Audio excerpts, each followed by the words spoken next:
So Canada rewrote the trade map, and Washington was the last capital to understand what had changed. The White House announced additional 50% tariffs on selected Canadian goods and placed nearly $20 billion in trade under a 30-day clock ending August 19. Washington expected every line on Canada's economic map to point south. Factories toward Michigan, energy toward American refineries, trucks toward U.S. warehouses, and Canadian negotiators toward the White House.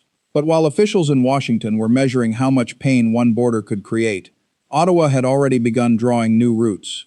West through Vancouver toward 170 overseas markets, east through Atlantic ports toward Europe, north through a $1 billion Arctic infrastructure program, and across the Atlantic into the European Union's €150 billion safe defense procurement system. The tariff targeted the old map.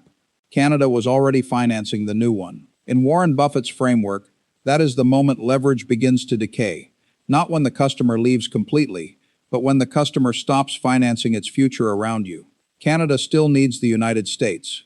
The United States remains its largest market, its essential defense partner, and the destination for immense volumes of Canadian goods. Yet the power of a threat depends on whether the threatened country sees only one road. Carney's government was making sure it saw several. The stakes are immediate. A 50% tariff can erase a manufacturer's margin, cancel shifts, weaken investment, and enter retirement portfolios on both sides of the border. But the deeper question is whether Washington can still determine where Canada builds the next port, signs the next procurement agreement, and sends the next $1 billion in exports. When you hear what happened during the reconstructed map briefing in Ottawa, why one transport chart changed the temperature of the room, and why American officials were discussing interim arrangements while Canada's projects were already moving, you will understand why Washington may have recognized the new trade map only after the routes had become expensive to reverse. Hit subscribe because the tariff is measured at the border, but the strategic loss is being measured in infrastructure. For most of the modern era, Canada did not need a complicated trade map. It needed one thick line. That line ran south. Geography made the logic irresistible. Highways connected Ontario plants to American assembly lines. Pipelines linked Western production to U.S. refineries. Railways moved grain, minerals, lumber, machinery, and components through a continental system built over generations. Auto parts crossed the border repeatedly before a finished vehicle reached a customer. The wider Canada-US-Mexico system handled roughly $1.6 trillion in annual trade. That concentration was rational because agreements were supposed to make access predictable. Companies invested in long-lived assets, and workers trained for specialized industries, because the shared market was treated as an institution rather than a favor. The system was unequal in scale.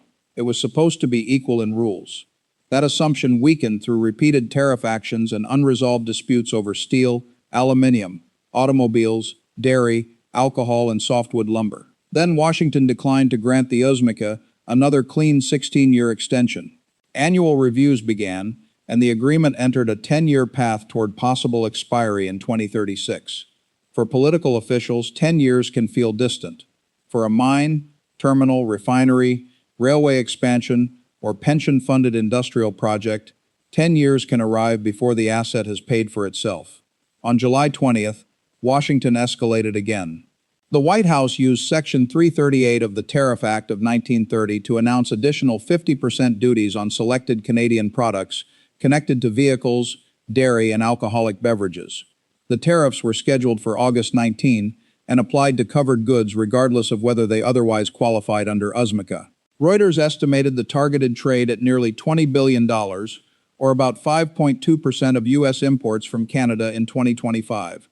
Energy, potash, critical minerals, fish, and some goods already covered by other national security tariffs were excluded.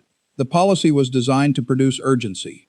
50% was the shock. Nearly $20 billion was the concentrated exposure. 30 days was the political clock. But Canada's government had already changed the planning horizon. On March 4th, Ottawa opened calls for proposals under a $5 billion Trade Diversification Corridors Fund and a $1 billion Arctic Infrastructure Fund. The stated objective was not vague resilience. It was to improve roads, railways, bridges, airports, ports, and digital systems so Canadian exporters could reach more markets beyond the United States and help double non-U.S. exports. On February 14th, Canada signed an agreement to participate in Europe's safe defense procurement system. The European Council formally concluded it on June 15th, making Canada the first non-European participant in an instrument supported by up to 150 billion euros in financing. A Montreal company had already secured the first Canadian contract under that channel. More than $10 million for tactical radios for Polish Cyber Command, involving nearly 100 Canadian suppliers and deliveries through 2030. On July 3rd, Canada ratified the United Kingdom's accession to the CAPE-TPP. The agreement was scheduled to operate between Canada and Britain on September 1st, bringing the United Kingdom into a common framework covering more than 598 million people and 14.4% of global output. Canada-UK merchandise trade had reached $56.6 billion in 2025. Then came Vancouver. On July 16th, Ottawa referred the Port of Vancouver Gateway Strategy to the Major Projects Office. The port already handled approximately $1 billion in trade per day with 170 countries and facilitated $1 in every $3 of Canadian goods trade outside North America. The Roberts Bank Terminal 2 proposal was designed to unlock more than $100 billion in annual trade capacity, contribute more than $3 billion a year to Canadian GDP, and support roughly 17,000 ongoing jobs. Washington was preparing to use the old map as leverage. Canada had already begun turning geography into an answer. The moment the change became undeniable came during a reconstructed briefing in Ottawa. What follows is a composite scene based on official project documents, public statements, market reporting, and the known positions of both governments. It is not a verbatim transcript of a private meeting. The secure room has a maple table and a wall-sized map. Mobile phones have been collected outside. Water glasses sit beside briefing books, but almost nobody touches them. Prime Minister Mark Carney sits near the center. The wall screen first shows the old map. Thick red lines run from Canadian production centers into the United States. Southern Ontario connects to Michigan, Ohio, and the industrial Midwest. Western pipelines run toward American refineries. Prairie railways converge on border crossings. Quebec and Atlantic manufacturers feed into U.S. distribution systems. The lines are so dense that the Canada-U.S. border almost disappears beneath them. A transport official calls it the economy Canada has. Then the screen changes, and new colors appear around the same red lines. Blue lines move west through Vancouver toward Japan, South Korea, Southeast Asia, Australia, and other Pacific markets. Green lines move east through Montreal, Halifax, St. John, Belledune, and St. John's toward Britain and continental Europe. White lines move north through airports, roads, ports, and sea lift systems tied to the Arctic Infrastructure Program.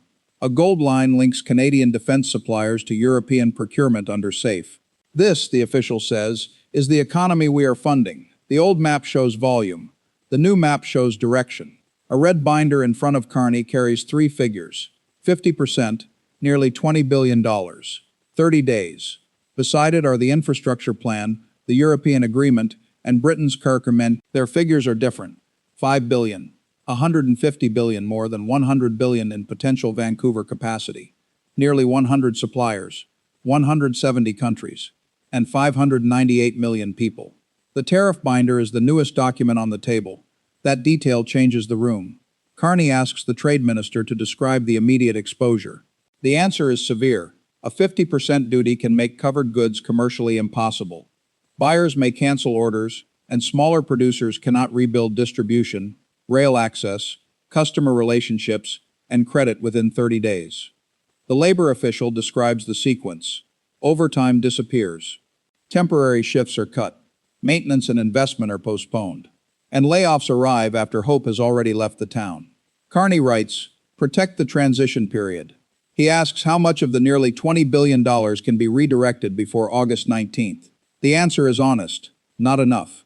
No serious official claims otherwise. Canada has not drawn a magic route around the United States.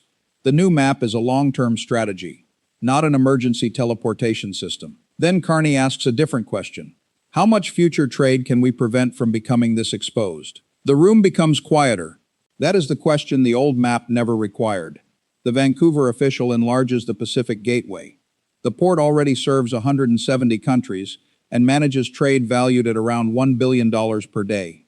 Roberts Bank Terminal 2 could unlock more than $100 billion in annual capacity and support approximately 17,000 ongoing jobs. Environmental, financing, consultation, and execution risks remain, but the strategy moved on July 16th, 4 days before the tariff announcement. Silence lasts 10 seconds. The map then shifts east. Atlantic ports illuminate beside rail, road, terminal, and digital projects eligible under the Corridor Fund. The routes are longer and will not suit every product. Keep the red lines, Carney says in the reconstruction. Make the blue and green lines credible. The defense official opens the safe folder. Canada's access was signed February 14 and formally concluded June 15. The first contract is small compared with nearly $20 billion, but it has moved from agreement to execution. Tactical radios will be produced through a chain involving nearly 100 Canadian suppliers. Deliveries run through 2030. The contract summary is placed beneath the map. This is not the European market, Carney says. No, it proves Canadian companies can enter it. The British file adds another customer route. Keep TPP rules, applying September send across a block of more than 598 million people. Carney writes, routes must connect to customers. A secure call is opened with Washington. The American lead begins with the 30-day period and the 50% duties. Canada is told that the tariffs can be reduced, modified, or terminated if Ottawa addresses American concerns over vehicles, dairy, alcohol, and broader trade treatment. The Canadian side says it is prepared for intensive negotiations. Then Washington raises the deeper issue. Canada should not use preferential arrangements with Europe and other partners to disadvantage American suppliers while negotiations continue. Carney looks toward the map. The European agreement was signed on February 14th, he says in the reconstruction. The British Protocol was ratified July 3rd. The Vancouver Strategy moved July 16th. The Corridor Funds open March 4th. Which route are you asking Canada to erase? The line is silent for 10 seconds. The American official returns to the scale of the relationship. The United States remains Canada's essential market. Nearly $20 billion is exposed. 30 days can create serious damage. Carney does not dispute any of it. The old map is still our largest map, he says, but it is no longer our only map.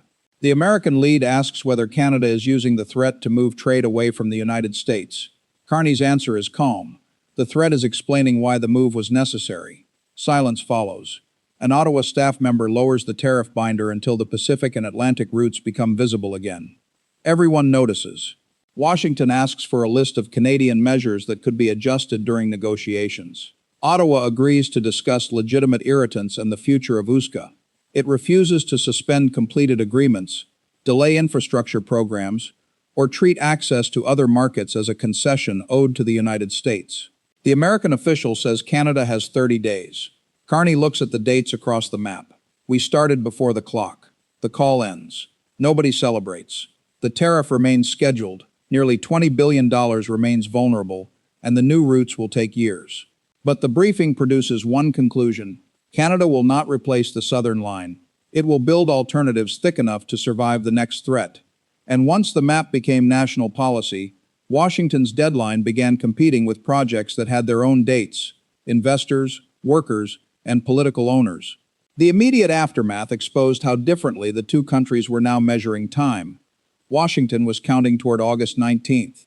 Canada was counting toward September 1, the next European contracts, the first corridor awards, the October Canada-EU summit, and a 2035 objective to double non-U.S. exports. On July 22nd, U.S. Trade Representative Jamieson Greer told the Senate Finance Committee that Washington wanted interim arrangements with Canada and Mexico by the end of 2026. More difficult questions. Automotive rules of origin, labor provisions, environmental standards, and other structural issues could extend into 2027. Reuters also reported that the United States was pursuing separate tracks with Canada and Mexico, and that formal negotiations with Canada had not begun when the latest tariff pressure was announced. That contrast was damaging. The White House had given Canada 30 days.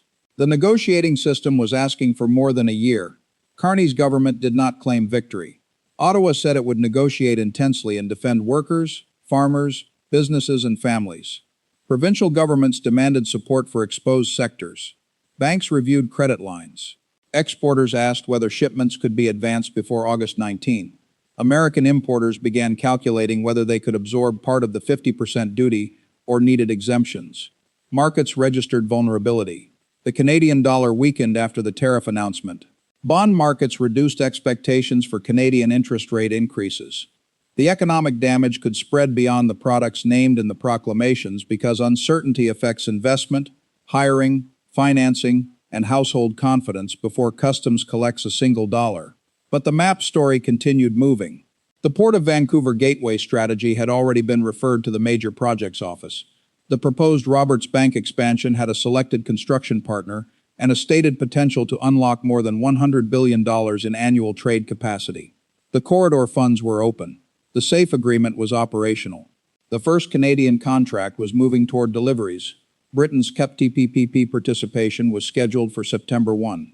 According to the official Vancouver strategy, the port already facilitated $1 in every $3 of Canadian goods trade outside North America and handled trade with 170 countries. That made the Pacific route more than a contingency. It was already one of Canada's largest economic assets. The exemptions revealed another layer. Washington excluded energy, potash, critical minerals, fish, and certain goods covered by other national security tariffs. The tariff was designed to demonstrate Canadian dependence, yet its boundaries reflected American dependence on Canadian inputs. The old map could not simply be erased because factories, utilities, builders, farmers, and consumers on both sides still used it.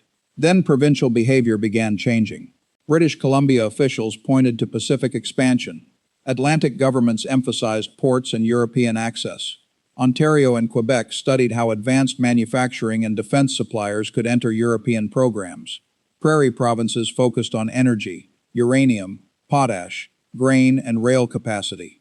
Northern governments treated roads, airports, ports, and communications as both trade infrastructure and sovereignty infrastructure. The tariff had been designed to concentrate political pressure on Ottawa. It was concentrating Canadian attention on geography.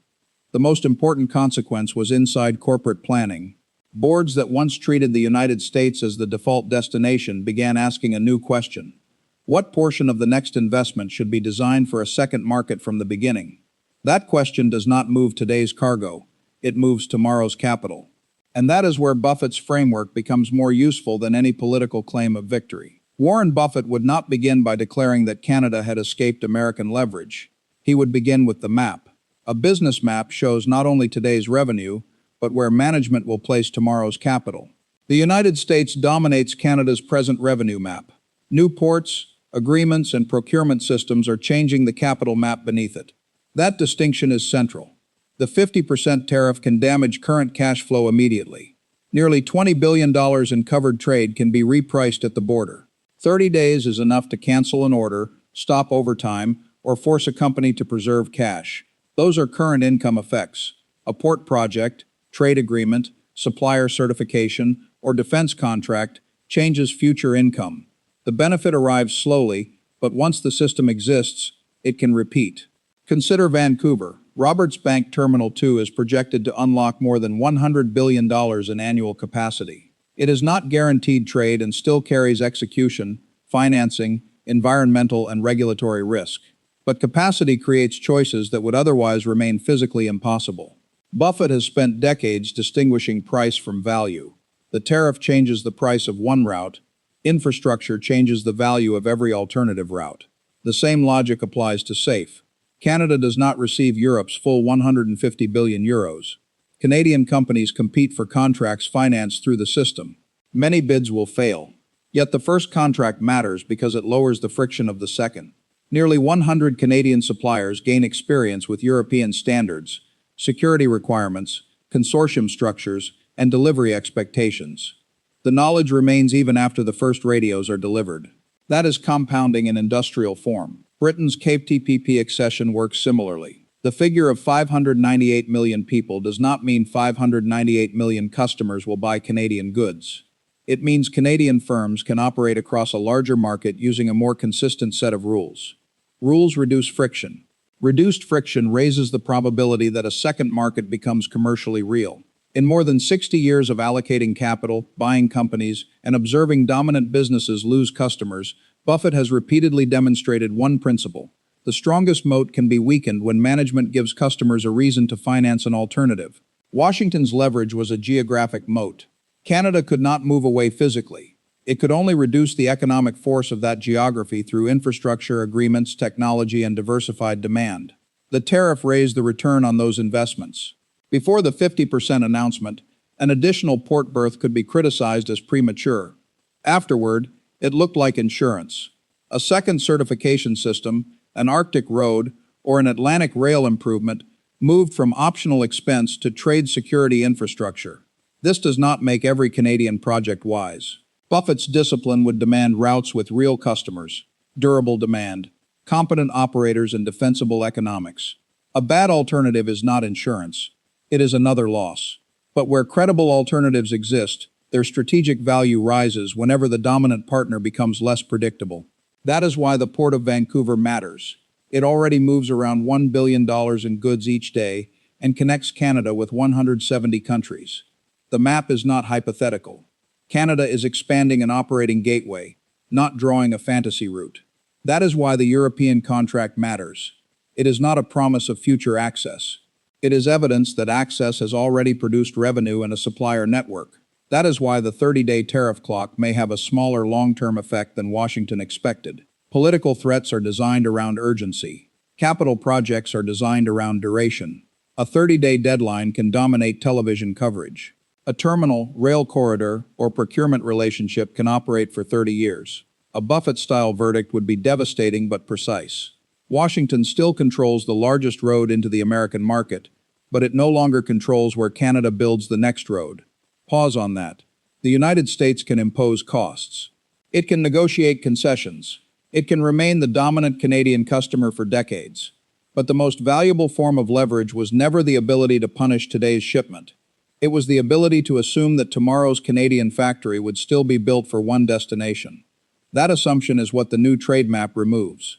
The first cascading consequence is physical permanence. Trade policy can change with an election. Ports, railways, bridges, airports, and terminals do not. Once the $5 billion corridor program finances a project, workers, lenders, governments, exporters, and indigenous partners acquire an interest in completion. That makes diversification difficult to reverse. A future American administration may remove the tariff. Canadian firms will welcome the relief, but terminals, rail connections, Arctic infrastructure, and European supplier certifications will remain. The second consequence is industrial reorientation. Canadian defense, aerospace, cyber, maritime, and advanced manufacturing companies will form European partnerships, learn additional standards, and redirect hiring and investment toward contracts running through 2030 and beyond. The third consequence reaches jobs and retirement security. The transition creates a timing gap. Workers affected by a 50% tariff need support now, while overseas capacity may take years. Emergency credit, wage support, export financing, retraining, and disciplined infrastructure sequencing become essential. For older households, the map change reaches pension funds. Canadian banks finance exporters. Railways move their products. Energy companies depend on routes and customers. Port expansions require capital. Manufacturers carry tariff risk. American retirement accounts also hold companies that import Canadian materials or sell into Canada. Now, before I continue, I want to quickly mention something every American over 60 needs to see right now. Everything we have been covering, the tariffs, inflation, market volatility, and the pressure this trade war can place on retirement savings, I have compiled into a practical guide called the Buffett Blueprint. It applies Warren Buffett's long-term investment principles to the specific risks this trade conflict creates for your retirement. Your 401k, your Social Security, and your fixed income investments are all covered, along with a straightforward protection plan you can begin using this week. The link is directly below this video and in the pinned comment. It is called the Buffett Blueprint. And for calm, evidence-based coverage of the economic decisions affecting your money, make sure you are subscribed to the channel. Now, let's return to the wider consequences of Canada's new trade map. The fourth consequence is political federalism. Every province sees a different map. British Columbia sees Asia. The prairies see energy, minerals, grain, and westward corridors. Ontario sees autos. Quebec sees aerospace and defense. Atlantic Canada sees ports and Europe. The North sees infrastructure joining sovereignty to development. Washington once benefited from those differences because pressure on one sector could create conflict inside Canada. The new map gives each region a reason to support diversification. even when they disagree on how to retaliate. The fifth consequence reaches the United States. Tariffs redistribute costs rather than making them disappear. An American producer may receive protection while an American importer, builder, retailer, or manufacturer pays more. Cement enters construction. Canadian components enter American production. Canadian consumers buy American vehicles, agricultural goods, alcohol, machinery, software, and services. The exemptions for energy, potash, critical minerals, fish, and other categories show the limits of a complete rupture. Washington cannot lock every gate without trapping American industry on the wrong side. The sixth consequence reaches NORAD, Five Eyes, and the Arctic. Canada and the United States share geography that no trade agreement can replace. Continental defense depends on integrated warning, intelligence, airspace control, maritime awareness, and northern infrastructure. A more capable Canada can strengthen those systems. But the motive matters. If Canada builds Arctic ports, communications, surveillance, and military mobility partly because it no longer assumes American predictability, the alliance receives a mixed signal: stronger Canadian capacity and weaker political trust. European defense procurement adds another layer. Canadian firms become linked to Poland, France, Germany, Britain, and other partners through technology, contracts, and employment. Those relationships can reinforce NATO. They also reduce Washington's monopoly over Canadian defense industrial choices. The seventh consequence is international. Allies watching the dispute see a close American partner facing 50% duties on nearly $20 billion in goods, even where covered products otherwise qualify under USMCA. They also see Canada answer through Europe, the COP-TPP, Pacific capacity, Atlantic corridors, and Arctic infrastructure. Their question is not whether the United States remains powerful. It is whether dependence on that power now requires insurance. China and Russia benefit whenever allied governments answer yes. They do not need Canada to abandon Washington. They need Western capital and political attention diverted into hedging against American unpredictability. The irony is severe. A tariff intended to preserve American centrality can make alternative routes easier to finance. The feedback loop is now visible. Tariff uncertainty justifies diversification. Diversification justifies infrastructure. Infrastructure attracts contracts. Contracts create jobs and political constituencies. Those constituencies make the new routes permanent. Permanent routes reduce American leverage. Reduced leverage can encourage Washington to apply more pressure. More pressure strengthens the case for further diversification. The old map was simple because trust reduced the need for alternatives. The new map is complicated because Canada no longer believes simplicity is safe. Canada has not replaced the United States. The thick red lines on the Ottawa screen remain the most important lines. American demand still supports Canadian factories, farms, mines, energy producers, railways, and retirement assets. Canadian materials and customers still support American construction, manufacturing, agriculture, and consumer markets. NORAD, Five Eyes, shared infrastructure and geography make separation neither realistic nor desirable. The 50% tariff scheduled for August 19 can still hurt. Nearly $20 billion remains exposed. 30 days is enough to freeze investment, reduce shifts, and frighten families. The new map does not protect every worker from the old border. But Canada has rewritten what happens after the border becomes political. The Pacific route now includes a Vancouver strategy designed to unlock more than $100 billion in annual capacity. The European route includes a €150 billion procurement system and a first Canadian contract involving nearly 100 suppliers. The British route enters C50 TPP rules on September 4 across a market of more than 598 million people.